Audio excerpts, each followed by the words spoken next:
Welcome to Andy's Garage. I'm Andy Phillips. Today I'm going to show you where you can locate the O2 sensors or oxygen sensors on a General Motors 3.7 liter V6.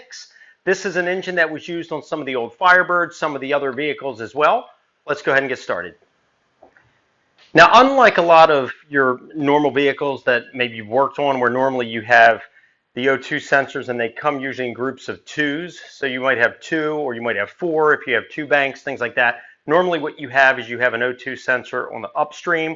You'll have one on the downstream, meaning before and after the catalytic converter. Bank 1, bank 2 usually pertains to the odd or even side of the engine as far as the cylinders. If you want to know more about O2 sensors and the terminology, functionality, all like that, you can check out a video I did via the link. I'll have it across the top, also have it down in the description.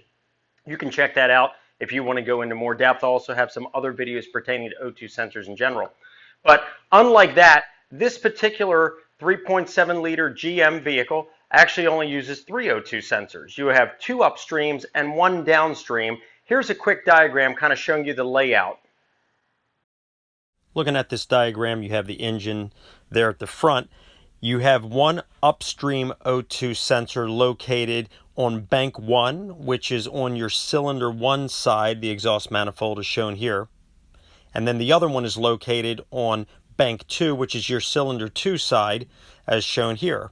And then we do have one more, which is your that's your sensor 2, which is your downstream sensor, which is the one here after the catalytic converter, and those are your three. So now let's go ahead, head over to the vehicle so we can locate them on the car itself.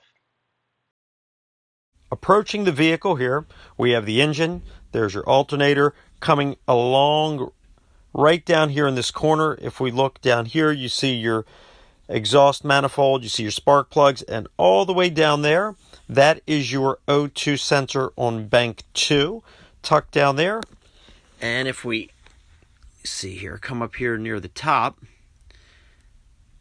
there we are. That's the harness for it right back there near the firewall. So if we come back down, you can see it again, tucked right back here. That is your O2 sensor. That's bank 2, sensor 1. And then if we come along here onto the driver's side, so now we're on bank 1, sensor 1. Let's see here, there's our exhaust manifold. And all the way down there, that is our sensor right back there. That's where that one's located. That's bank 1, sensor 1.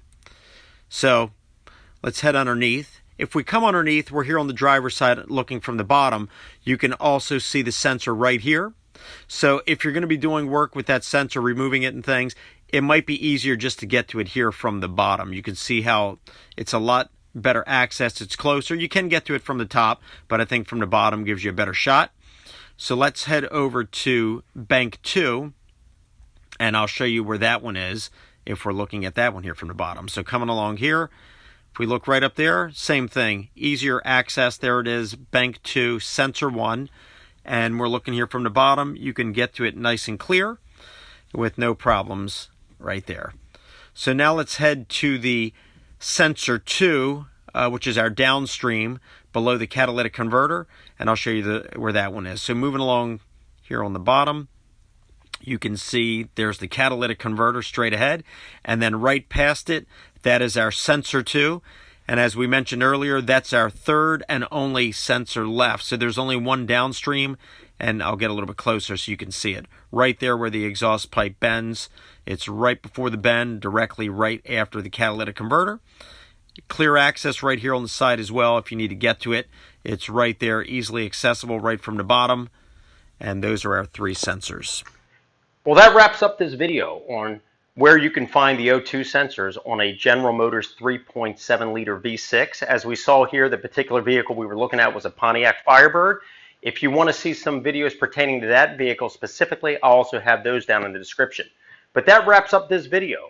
I hope that the video was informative for you. I hope it helped you out with any projects you're working on. If you have any questions or comments, please send them in. I would love to hear from you.